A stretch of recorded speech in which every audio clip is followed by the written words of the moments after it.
Okay, let's dive right into this fascinating explainer. We're taking a really deep sociological look at the world of underground travel. But first, I want you to imagine a highly stressful scenario, one that would honestly ruin most people's entire week. So, picture this. What do you do when your car explodes 1,000 miles from home? Back in 1998, author Matthew Derrick found himself in exactly this situation. He was leaving his hometown, and his car literally blew up on the side of the highway, billowing smoke, dumping coolant everywhere. But his reaction? Well, it wasn't exactly what you'd expect. Derrick wrote that his immediate response was to, quote, crank up the radio and start laughing maniacally. It's such a powerful moment because it perfectly illustrates the spontaneous birth of a travel punk. He found absolute freedom in the complete loss of structure. Instead of panicking, he just embraced the chaos, grabbed his bag, and hit the road. So today, we are cracking open Derrick's manual. On the agenda, we're looking at the travel punk philosophy, packing for the road, feeding yourself for free, and finally, hygiene and essential documents. Let's get into it. Section 1, the travel punk philosophy. So what exactly is a travel punk? Basically, it's a DIY subculture that totally embraces free movement and anti-capitalist travel. They prioritize hardcore survival skills over just spending money. According to the guide, a travel punk operates with this kind of chaotic good alignment. They're actively defying rules that limit human movement based on money. If society says you have to pay to travel, they just find a way around the paywall. It is a massive culture clash. Think about mainstream traditional travel. It's usually super expensive, highly structured, and just packed with commercialized barriers. Travel punk travel, on the other hand, is zero budget and totally spontaneous. It demands this really deep cultural immersion. They view mainstream vacations as these safe little boxes that separate you from reality, whereas their DIY approach forces you into raw, unshielded connections with the world. Now, here's a really critical piece of their philosophy, flipping the stigma. They refer to themselves as home-free rather than homeless. The author explicitly notes that they are advocating for being home-free strictly by choice. He strongly cautions against romanticizing actual poverty or insulting people who are systemically forced into homelessness. Rejecting a permanent address on your own terms is obviously very different from being deprived of one. All right, moving on to Section 2, packing for the road. 30 pounds. That's it.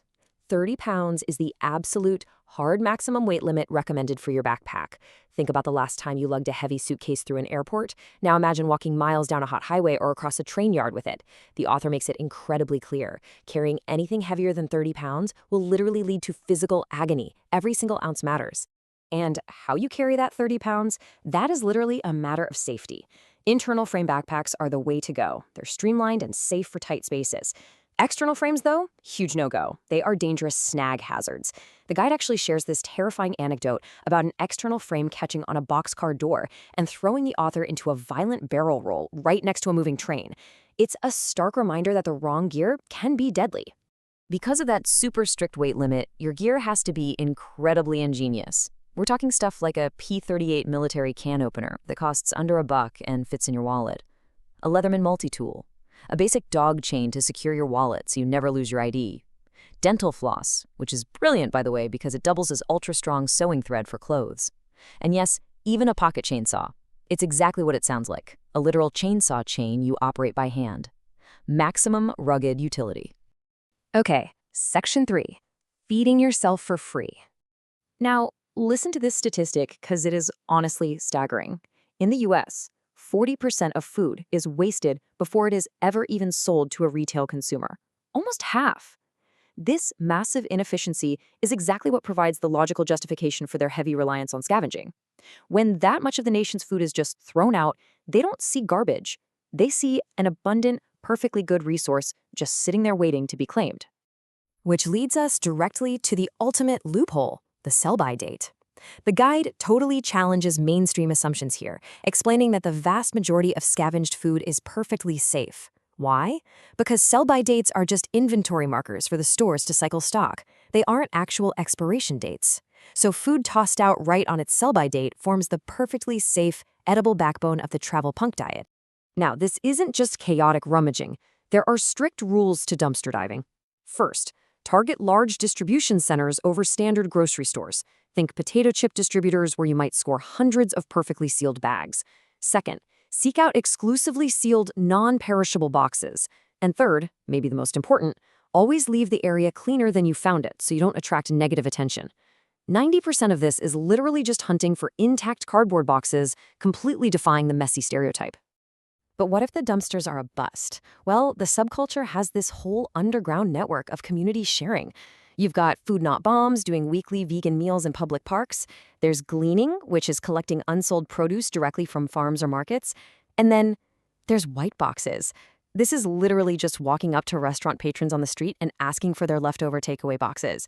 Takes a lot of confidence for sure, but it works. Which brings us to our final section, hygiene and essential documents.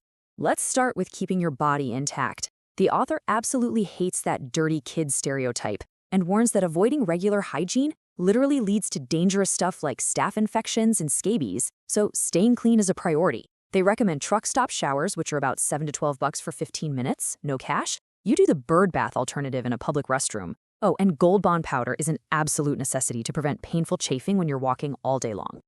Now here is a really fascinating bureaucratic paradox. Despite their anarchist leanings, they still have to navigate the system to avoid police trouble or get food stamps. And it's all about clever workarounds. Need a birth certificate? You hop online and use VitalCheck. Need proof of residency, but you literally don't have a home? You use blank lease agreements filled out by friends. Need to get mail? You use the USPS general delivery system to hold your stuff at a post office for up to 30 days. Because they're always on the move, they're essentially fighting a constantly ticking clock. Say you arrive in a new state on day 1. By day 30, you're using general delivery to catch up on your mail. But by month 6, your food stamp benefits might expire just because you cross state lines. You have to constantly restart these bureaucratic timers, state by state, just to survive off the grid. So I want to leave you with this provocative thought. Does true travel actually require money, or just the willingness to leave everything behind? This whole guide really challenges what we're taught about stability and structure. So ask yourself, if you completely removed the barrier of money, how far could you actually go? And what parts of society would you be willing to leave behind?